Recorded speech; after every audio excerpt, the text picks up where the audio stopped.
Bien-aimés dans le Seigneur, bonjour et bienvenue dans cette nouvelle édition de Que dit la Bible. Quelquefois, il arrive que dans notre engagement à la suite du Christ, l'orgueil vient se glisser. Et parfois, cet orgueil est tapi dans une attitude de service, vraiment en apparence irréprochable. Que dit la Bible à ce sujet? Quand on parle d'orgueil dans le service, un des passages qui me vient à l'esprit, c'est le chapitre 9 de l'évangile de Jésus-Christ selon saint Marc, à partir du verset 31. Si ça peut nous rassurer, même au sein des apôtres, l'orgueil s'est glissé. Jésus, au verset 31 du 9e chapitre de l'évangile de Jésus-Christ selon saint Marc, Jésus annonce sa passion à ses apôtres, et notamment sa mort et sa résurrection.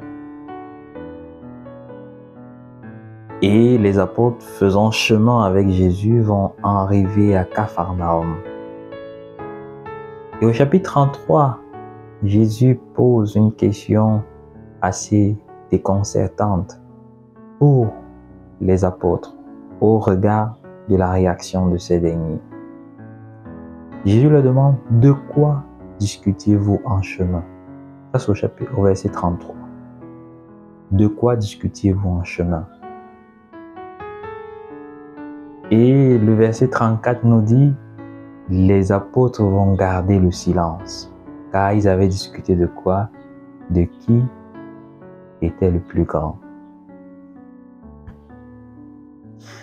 L'ambition, l'orgueil, ce désir qui est en nous d'occuper la première place, ce désir de dominer, d'être au-dessus des autres. Parfois, il vient empoisonner même notre engagement à la suite du Christ. Alors, qu'est-ce qu'il faut faire exactement?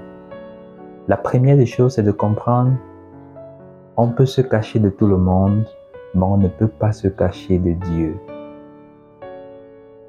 Les apôtres croyaient avoir discuté secrètement à l'insu de Jésus.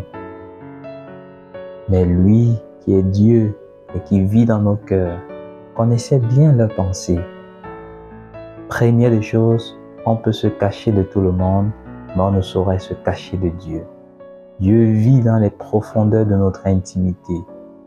On a beau prendre des apparences de grands serviteurs, être apprécié, être reconnu par le monde comme grand dévoué du Seigneur, mais on ne peut pas cacher l'orgueil, cette fierté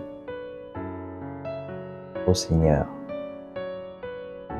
Donc, la deuxième chose la plus importante à retenir dans la démarche à avoir, c'est de faire preuve de vérité. Vérité sur ses intentions. Vérité sur ce sentiment qui nous habite.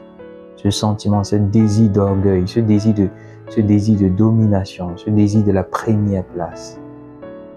C'est de faire la vérité. Et c'est à cela que Jésus ramène les disciples.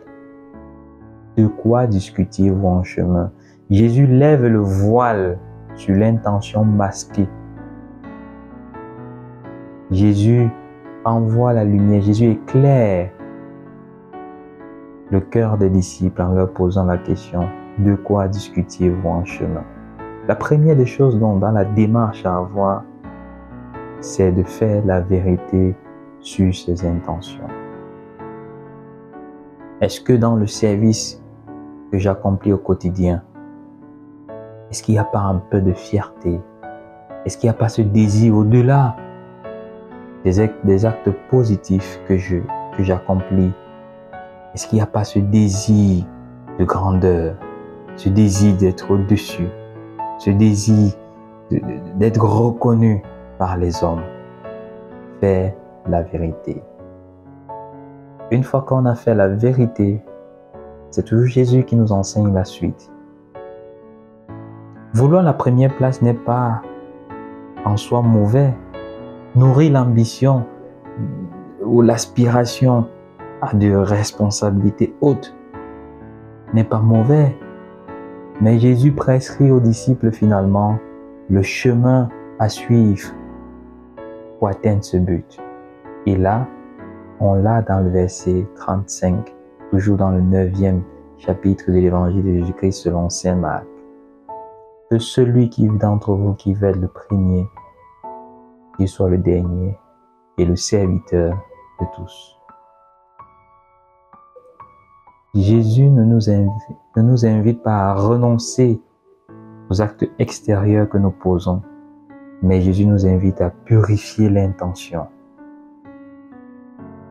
Purifier l'intention. Il faut continuer à être au service. Il faut continuer à se donner. C'est d'ailleurs le chemin. Mais il faut davantage purifier l'intention qui guide les actes que nous posons, ces actes extérieurs que nous posons.